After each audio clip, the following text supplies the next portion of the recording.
Y estoy aquí haciendo un tipo de relevo con Leo Díaz, que ha estado ocupado esta mañana atendiendo asuntos familiares positivos, no son nada malos.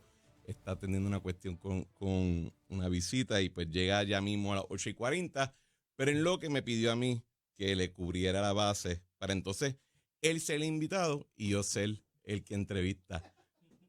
A ver cómo se... A ver, para que vea cómo se siente de vez en cuando con las preguntas. Y él tiene que hacer la recomendación de almuerzo.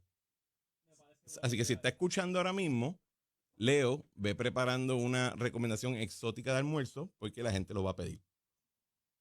Ahora volviendo a los temas, tenemos varias cosas para discutir hoy. Creo que fue un fin de semana y o sea, el fin de la semana, jueves y viernes pasado, además lo que ocurrió el sábado y el domingo, dejan muchas cosas que definitivamente discutir, interesantes. Y como siempre trato, las veces que estoy aquí sustituyendo a Leo, trato de por lo menos traerle algún ángulo, algún comentario que no sea lo que se está discutiendo en los medios tradicionales o en los demás programas, para que así se sientan por lo menos interesados e informados. Antes de comenzar con esos comentarios, quería primero llamar la atención y darle felicitaciones tanto al Departamento de Educación, que anunció una inversión de 3.5 mil millones de dólares para reconstrucción de escuelas, en un plan que comenzó en el 2021 y va a seguir corriendo hasta el 2026. Y también en el Nuevo Día vimos que Genera Puerto Rico ya comenzó a llevar a cabo un programa de mantenimiento de la infraestructura de las generatrices para ver si pueden estabilizar la red eléctrica para finales del 2024. Todo esto se está financiando con fondos federales. Yo creo que ha habido un incremento definitivamente en el último año, específicamente en el despliegue de esos fondos. Pero yo creo que es valioso recordar que reconstruir una isla, primero que estuvo abatida por un abandono en su infraestructura por años y años debido a la crisis fiscal, que entonces tuvo que sobrevivir 2 huracanes categoría 5 que la atravesaron, entonces un terremoto en la área sur repetido por todos los diferentes aftershocks y el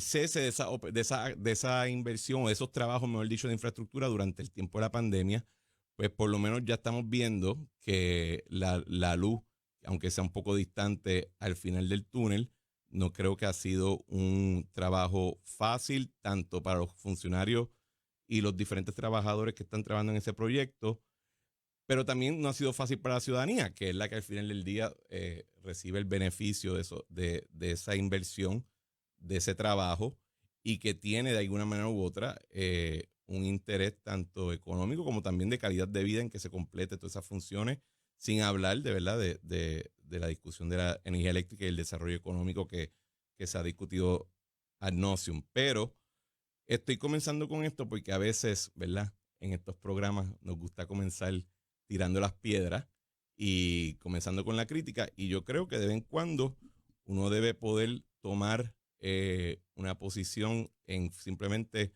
leer una noticia que surge positiva y felicitar a los funcionarios y a los trabajadores que están involucrados en esos proyectos. Y siempre para también advertirle a toda la ciudadanía y al electorado que ojo con los cantos de sirena de personas que empiezan a prometer que van a poder hacer las cosas en 15 minutos. Estos trabajos son masivos en escala, requieren años de planificación y requieren años de ejecución de esa obra.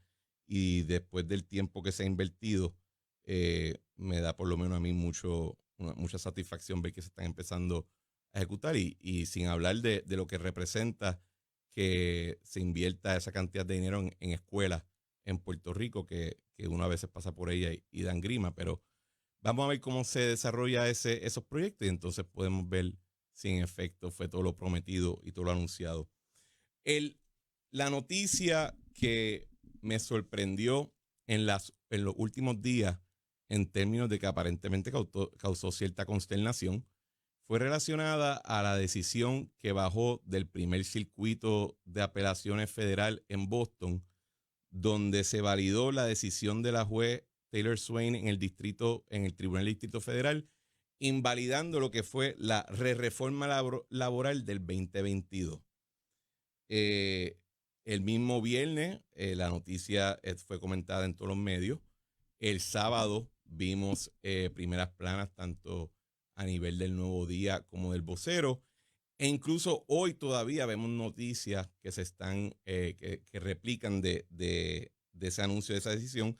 Y para resumir, ¿verdad? El cuento, para los que a veces nos olvidamos de estos detalles, en el 2022 se aprobó una reforma laboral que esencialmente echaba para atrás algunos de los cambios en la ley que aplicaba a los empleos en el sector privado, que se aprobó en el 2017, para en esencia liberalizar ese mercado laboral. Y esa ley del 2022 fue impugnada por la Junta de Supervisión Fiscal diciendo que ese tipo de medidas, aunque podía proveer beneficios adicionales para los empleados del sector privado, iba a tener un efecto negativo en la economía porque entonces eso iba a reducir el número de empleos que se creaba y el costo iba a incrementar el costo de hacer empleo, de crear empleo en Puerto Rico. La juez federal Laura Taylor Swain le da la razón a la Junta y entonces el gobernador y la Cámara de Representantes apelan a Boston y el Tribunal de Boston el jueves le dio nuevamente la razón a la Junta sin antes también expandirle los poderes de la Junta, que lo discutimos en unos cuantos minutos. Pero hoy, en el Nuevo Día, vemos en un artículo escrito por Leisa Caro González, es una entrevista que le hacen al presidente de la Cámara, Tatito Hernández, donde él indica que primero, en el primer día de la sesión, una vez comience nuevamente la misma, se va a aprobar un proyecto idéntico a la reforma laboral del 2022, pero que esta vez ellos van a proveer unos estudios económicos que van a poder sustentar la medida. Y aunque yo no dudo que ciertamente en la legislatura nuestra ahora mismo hay un gran deseo de aprobar, especialmente un año preelectoral, cualquier tipo de ley que tenga dulce y que tenga algún tipo de beneficio estatutario para la empleomanía, sea en el sector público o privado, yo creo que hay que ser responsable y decirle la verdad a la audiencia, decirle la verdad a los patronos, decirle la verdad a los empleados, de que en base a lo que se decidió en el tribunal, no hay marcha atrás en términos de esa ley y que eso no tiene chance alguno para que se convierta en ley y sea efectivo. Y lo digo porque a veces los que hemos estado en la vida pública tomamos acciones pensando en el comunicado de prensa o en la primera plana y no tomamos conciencia del efecto que eso tiene en el público, que entonces está corriendo para arriba y para abajo pensando, esto va a pasar, no va a pasar, qué significa para mí, qué significa para el negocio, etcétera. ¿Por qué digo que no hay manera que eso vaya a pasar? Porque primero, la juez cuando invalidó la ley, estableció claro en su último párrafo de que se declaraba un interdicto o una orden permanente a cualquier persona en el gobierno de Puerto Rico, sea el gobernador, sea el secretario del Trabajo, sea un empleado de carrera en el Departamento del Trabajo, que sea oficial examinador, un juez, un legislador, le puso una orden a todo el mundo en el gobierno de Puerto Rico diciéndole, no pueden llevar a cabo ninguna acción que procure implementar esta ley. Y no solamente eso, sino que el mismo tribunal apelativo ahora el jueves declaró que cuando la Junta nulifique la ley, no tiene que ni explicar el por qué decidió nulificarla. Mientras cite algún principio esotérico, filosófico de los incas, de los mayas, diciendo que esto va en contra del plan fiscal y del desarrollo económico de Puerto Rico, ya se acabó el show. Y esta idea o este argumento que se ha estado levantando por la oposición de que el gobernador y su equipo no presentaron ningún tipo de estudio económico, es patentemente falso. De hecho, el gobernador cuando le presenta su firma a la ley y lo envía a la Junta, lo acompañó con un estudio de casi 20 páginas redactado y llevado a cabo por un economista que trabajaba hasta para el Fondo Monetario Internacional, que tiene experiencia en varios países, no solamente en Puerto Rico, en Estados Unidos, sino que tiene experiencia en términos de desarrollo económico en todo el mundo, en todos los continentes. Y la Junta, que ni había hecho su propio estudio, le pichó, lo nulificó y dijo, se acabó el tema. Así que lo que vamos a estar viendo, no obstante los thoughts and prayers y las buenas intenciones, es un teatro kabuki. Es un intento de, ¿verdad?, demostrar que uno está defendiendo al trabajador y que uno va a defender los derechos adquiridos, etcétera, etcétera. Pero desafortunadamente para los que estén a favor de la medida, no se va a aprobar, y si incluso se continúa en este procedimiento, hay algunos que se enfrentan a una orden de desacato si la Junta se pone crispy y empieza a solicitarlo en el tribunal. En guerra avisada mueren menos gente, pero todavía mueren gente. Y si eso no fuera suficiente, entonces hoy en El Vocero hay un artículo también sobre el mismo tema de Pedro Menéndez Sanabria que indica que luego de consultar a 2 juristas, ambos concluyen que la decisión del primer circuito destaca la condición colonial de Puerto Rico. Fíjate, yo juraba que cuando se estableció una junta no electa, nombrado por el presidente, hace ya 7 años, fíjate, eso a mí me lo confirmó. Esa parte. No necesité mucho más después de eso. Todo lo demás es frosting o whipped cream y sherry encima de la bolita de mantecado, que confirma que en efecto hay una relación territorial de subordinación en algunos aspectos económicos colonial sobre Puerto Rico y su ciudadanía. No necesito una decisión. Creo que el Congreso y el presidente en el 2016 nos los comunicaron en blanco y negro y de forma precisa. Pero sí es importante entonces tomar conciencia de que si en efecto queremos sacar la Junta, queremos ponerle freno a las acciones que lleva a cabo en Puerto Rico, pues hay que hacerlo estratégicamente. De lo contrario, nos vamos a encontrar en una situación como la presente, donde la Junta no solamente ganó la batalla, sino que salió fortalecida con más poder de que comenzó. Y eso no ayuda a nadie. Al paso que vamos, literalmente no se va a poder legislar nada. Yo sé que en la Cámara se ha hablado de tratar de enmendar la ley promesa para buscar... Señores, yo leí esa ley para arriba y para abajo, la llevo leyendo por 7 años. No hay que enmendar nada. El asunto no es si se hace o no el estudio, es que cuando llevas a cabo una actuación con el único propósito de llevarte el comunicado de prensa sabiendo muy bien que nunca va a poder prosperar, pues no hay que hacer mucho más, no hay que hacer tanto teatro. De hecho, lo que confirma que esto es lo que estamos hablando es que en el anuncio que se hace hoy se indica que la ley se va a aprobar el primer día de la sesión sin haber llevado a cabo el estudio económico. Así que, ¿cuán serio va a tomarse ese estudio si ya el resultado ha sido concluido por fiat o por deseo de ese artículo? En términos del mercado laboral, vamos a recordar lo siguiente. El Departamento del Trabajo publicó ahora en julio la data de la data laboral en Puerto Rico a junio del 2023. La tasa de desempleo está en 6.1%, que es, aunque no es lo más bajo que ha estado la tasa de desempleo, es sumamente más baja de lo que había sido lo que había sido históricamente esa cifra en Puerto Rico.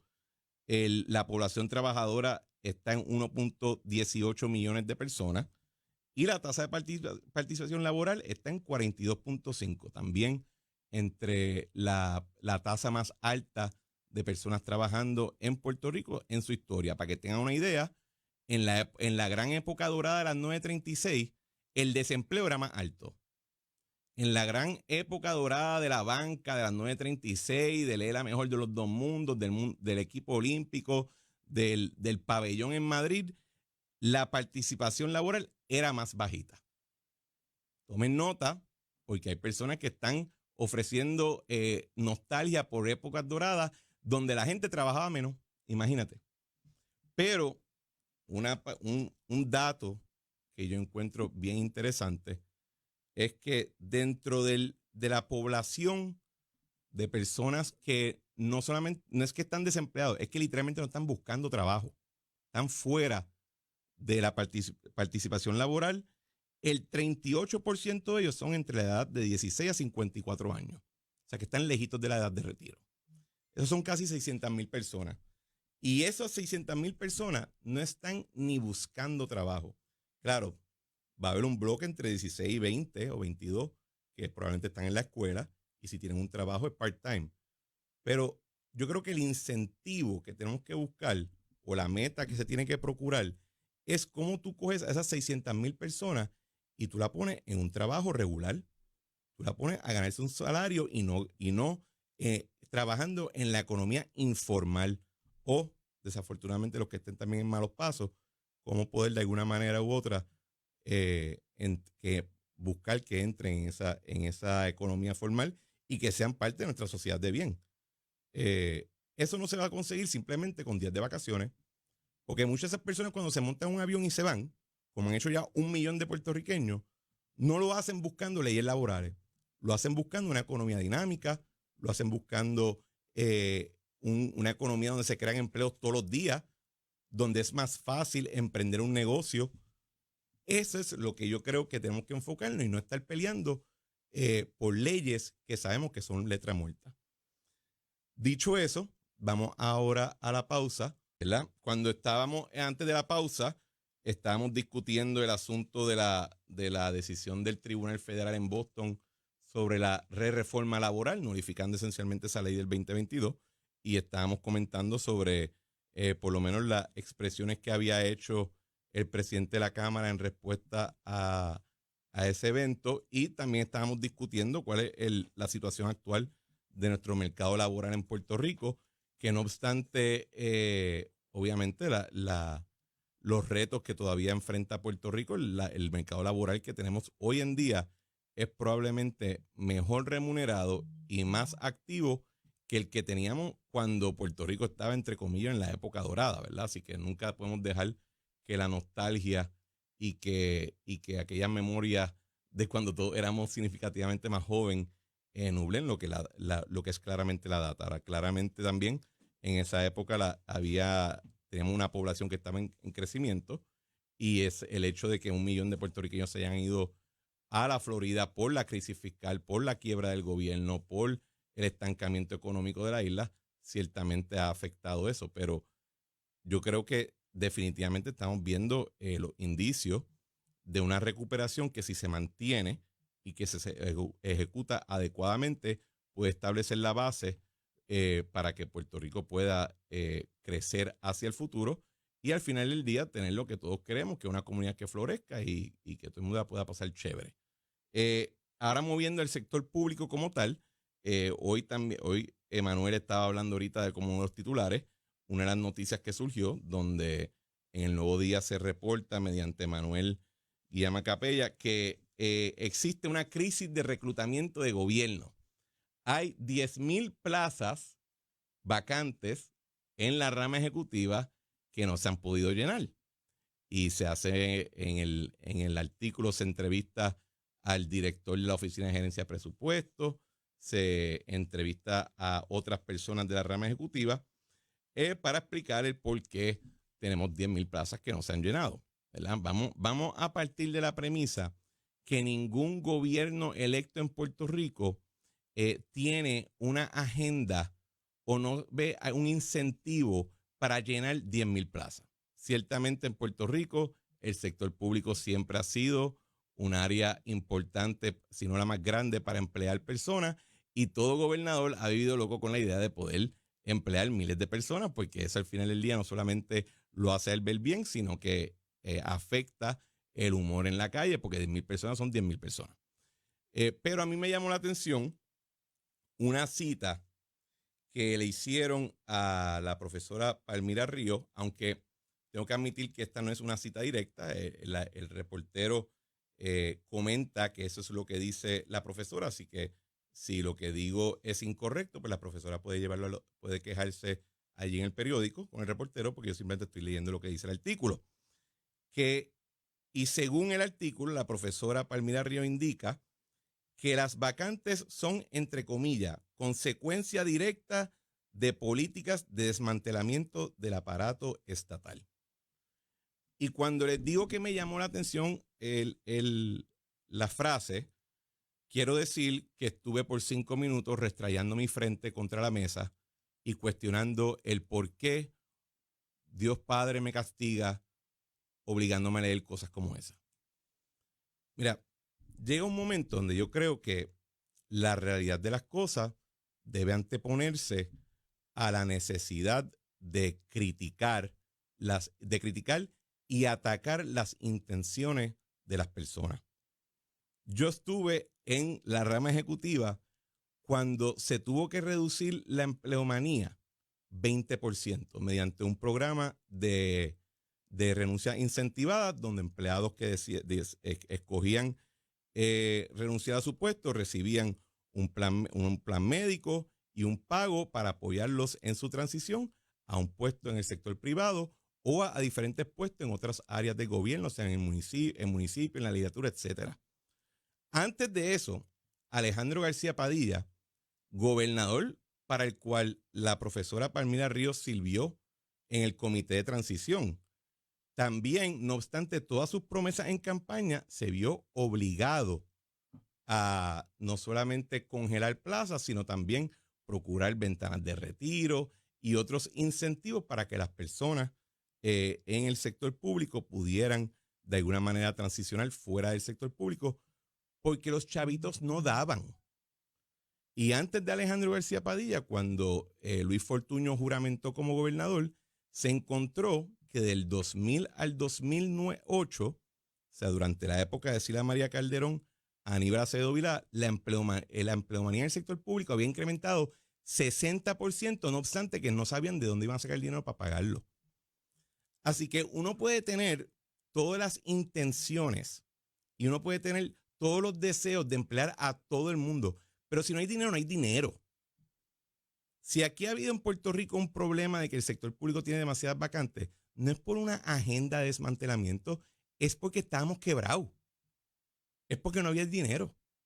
Es porque si no se llevaba algún tipo de programa para o reducir mediante un programa incentivado o diferentes ventanas de retiro, etcétera, íbamos a enfrentar tener que despedir 50,000 empleados públicos, tener que imponerle quizá una reducción de jornada a casi todos los empleados públicos, que ahí sí van a ver afectados los servicios de cada agencia, iban a tener que entonces ver cómo se recortaban aún más los beneficios que se tuvieron la compensación que se tuvo, está sangrando el brazo,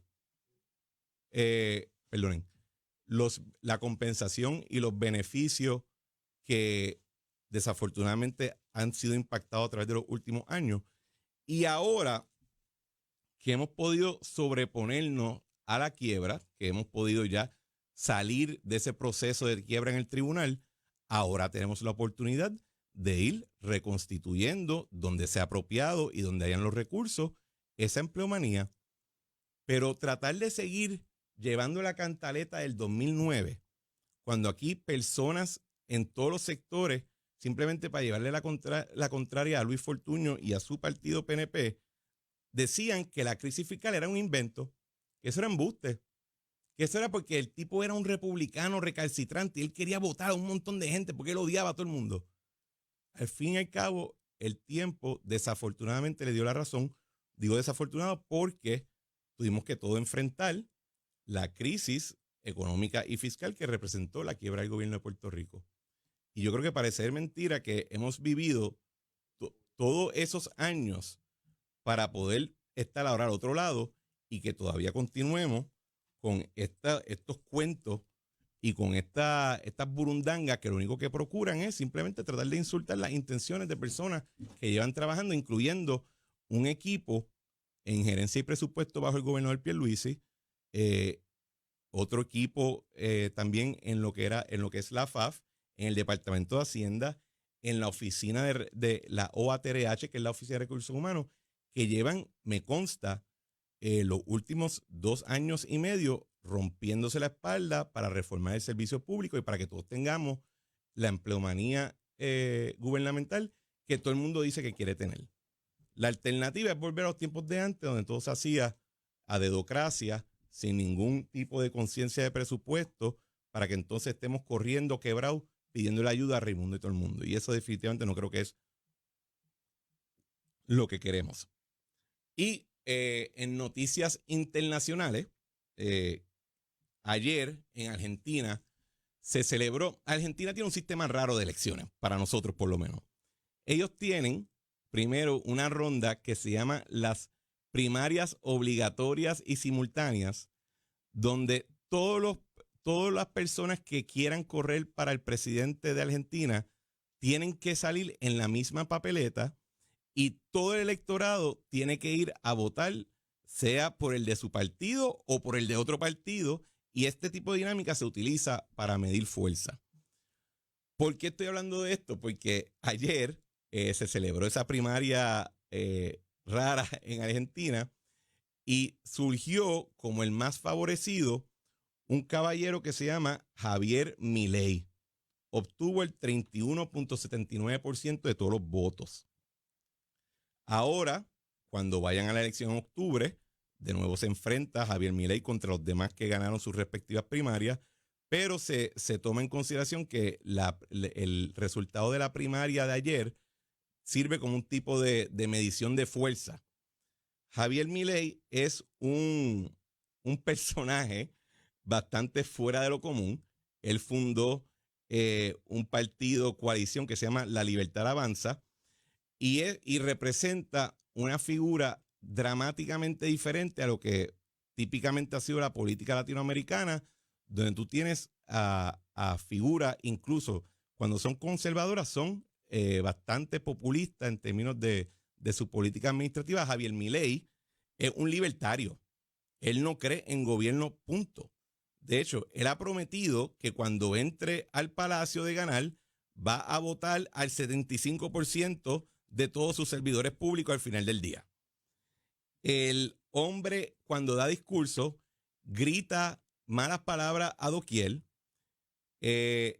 insulta a todo el mundo que tenga del frente, y por alguna razón, este señor, que ahora está identificado con una corriente de derecha en Latinoamérica, salió primero para ser el presidente de Argentina en esta primera fase del proceso electoral de allá. Y creo que representa algo, y de nuevo, yo no voto en Argentina, así que no quiero decir que es bueno o malo, pero representa un cambio que estamos viendo poco a poco. Tú lo sumas a lo que se está viendo con Bukele en El Salvador, unos eventos electorales que se dieron recientemente en Chile, y lo que se está viendo en otras partes de Latinoamérica sugiere que hay un cambio en la manera que se está por lo menos teniendo la discusión política en Latinoamérica, y eso indudablemente va a repercutir cerca de nosotros, sea en la República Dominicana, puede afectar quizás en Colombia, en Venezuela lo vemos difícil, pero es algo que tenemos que tomar en consideración porque lo que pasa en estos países, de alguna manera u otra, es recogido por los consultores políticos que viajan de elección en elección y van a llegar a Puerto Rico. Y entonces tenemos que cuestionarnos si en Puerto Rico todavía existe un tipo de consenso más populista o institucionalista de nuestro sistema administrativo, donde creemos que el gobierno debe hacerlo todo, o si una figura como Javier Milei, que rompe todos los esquemas, podría encontrar algún tipo de tracción, especialmente con una juventud que no tiene ese mismo nivel de añoranza y nostalgia por el gobierno del pasado. Me recuerda mucho, aunque no son en nada, no creo que sean parecidos en muchos, en el sentido de verdad, los específicos de sus plataformas, pero cuando Alexandra Lúgaro irrumpió en el mercado, en las elecciones en el 2016, rompía muchos esquemas. y vimos el resultado de que ella, corriendo sola desde su Facebook, podía levantar hasta casi 16% del electorado. Sin hablar qué podría pasar si hubiese en efecto montado una campaña.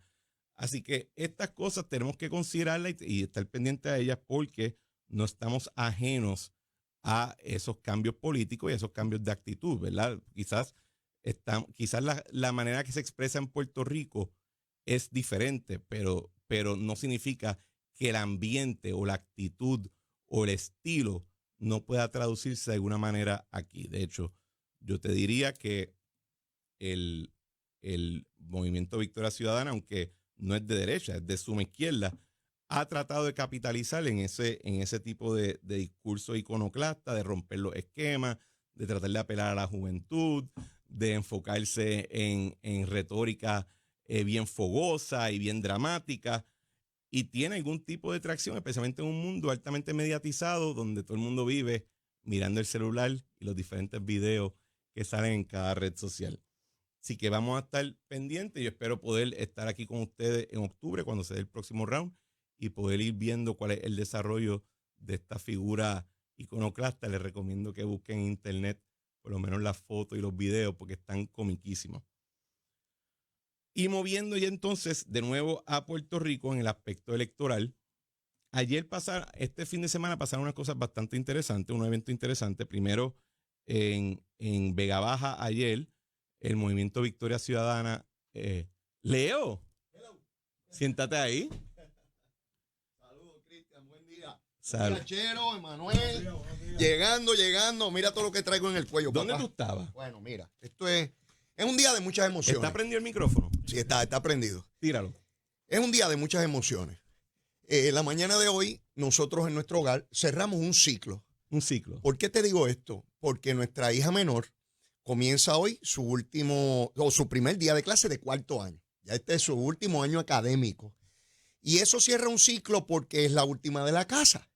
Entonces, Zulma y yo, un tanto nostálgico desde hace un rato, llegamos al colegio porque tienen como costumbre montarlos en una de estas parranderas gigantescas con música, llegan al colegio, los padres, ya tú ves la camiseta que nos dan, estos collares y todas estas cosas. En mi época tú pintabas las ventanas del carro con sí. Ahora traen estos trucks de 2 pisos. Exactamente. Con paranda y todo. Nosotros hacíamos fuga y todas esas cosas, pero no voy a hablar de eso aquí. Eso porque hay delitos que no han prescrito. Mira, bien interesante verla allí, saber que es nuestra hija menor, y cierra un ciclo. Ya no hay niños, después de este año, no hay más niños en casa que llevar a la escuela. Ya se trata de universidad. Pero esta tarde, Patricia sale con la mamá para New Orleans porque comienza sus clases de derecho. Así es que es una mezcla de emociones, uno ver a sus hijos crecer, formarse, convertirse en ciudadanos de bien, ¿verdad? Uno trabaja duro enseñándoles para que echen adelante. Y yo te agradezco a ti enormemente, porque te lo dije desde la semana pasada, que por favor, estuvieses temprano aquí, porque yo tenía que estar allá a las 8 cuando llegaran allí, todo el revolú y toda la cosa. Así es que así comenzó nuestro día hoy, Cristian. Así comenzó. Estoy bien contento, bien orgulloso. Ya veo los beats. No, y me puse todas estas cosas, no me las voy a quitar en todo el día, aunque la gente diga, y esos guindalejos que tiene Leo, pues olvídese de la hija mía de la escuela. ¿Qué pasa? Chero, ¿qué pasa? Y la t-shirt es de la escuela. También de la escuela y toda la cosa. Nos vistieron completo. Aquí venía escuchándote sobre todos los temas que estás elaborando, particularmente ese que hablabas de la cantidad de personas en el gobierno, porque recuerdo de muchos años que la perorata era que había mucha gente en el gobierno y el gigantismo gubernamental. Exacto. Yo escuché el gigantismo gubernamental toda mi vida. Entonces ahora resulta que hay una crisis porque no se llenan los puestos. Exacto, que ¿dónde está el gigante? Que desapareció el gigantismo, desapareció, y ahora es que no se llenan los puestos. Y yo me preguntaba, pero ven acá, porque diga un papel ahí que tienen que haber tantos empleos, tenemos que poner, a lo mejor no hace falta en muchísimos sitios empleo y en otras partes sí habrá. Tú explicabas el asunto de la época de Luis Fortuño. Sí. Y me reía muchísimo porque tú decías, y lo marcaron como que era esta figura tenebrosa que quería dejar gente en la calle y era bien malo. Leo, yo recuerdo Y es que a mí esto me chocó, Sí. porque lo vi tanto en la escuela de Derecho como entonces cuando empiezo a trabajar como abogado. Claro, claro. Donde cuando alguien del gobierno decía, mira, es que de verdad hay un problema, y no era alguien del gobierno solamente. ¿Te acuerdas el comité que se montó en la transición que no eran funcionarios públicos? Ajá. Era que si Richard Carrión, banquero, habían personas de todos los partidos. Ajá. Decían, esto está malo. Así es.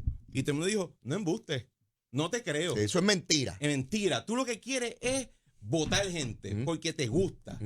Y a mí me chocó increíblemente que hoy yo leo el artículo y de momento yo veo que parece que de una cápsula del tiempo sacaron ese mismo tipo de argumento y lo pusieron en un artículo hoy en el 2023. Increíble, de verdad que yo vi esa primera plana y yo decía, esto es crear una folloneta de estas cosas que son una humarada y te llena la discusión pública y hace falta 10,000 personas en el gobierno y toda la cosa.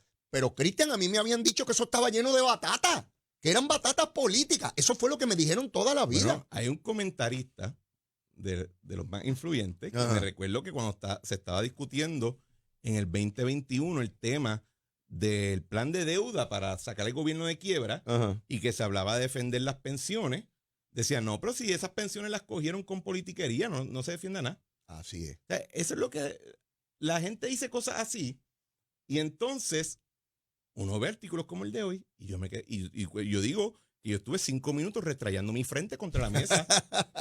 viendo cómo rayos uno explicaba eso. No, cómo entran las palabras en mi cerebro, ¿verdad? Porque era sumamente chocante. Es lo mismo que lo que estamos viendo con la de la reforma laboral. Ajá. Por jorobar, porque es por jorobar, es por llevar la contraria. Estas cosas causan, tienen un impacto y un efecto. Sin duda. En los diferentes negocios. Los empleados se llenan los ojos, dicen, ay, voy a tener más días de vacaciones, lo que sea. Me van a incrementar algo. Y cuando las personas saben que no es verdad. Entonces, una cosa es que tú quieras llevar a cabo una agenda en oposición estratégica contra la Junta, defender la agenda del partido. Otra cosa es que tú simplemente estés tirando bolas al aire. Y eso a mí, yo con eso me pongo el sombrero de una persona que está mirando para arriba y diciendo, pero ¿por qué me están mintiendo? Me están diciendo la verdad. Claro, claro. Y cuando es con los chavos de uno, pues chévere, pero cuando es con los cuando chavos es de otro, ahí sí que ahí no. es distinto. Creo que tenemos que ir a una pausita por ahí, pero mire, yo me uní aquí a quemar el cañaveral con Cristian Sobrino. Mire, vengo a volar, vamos a la pausa.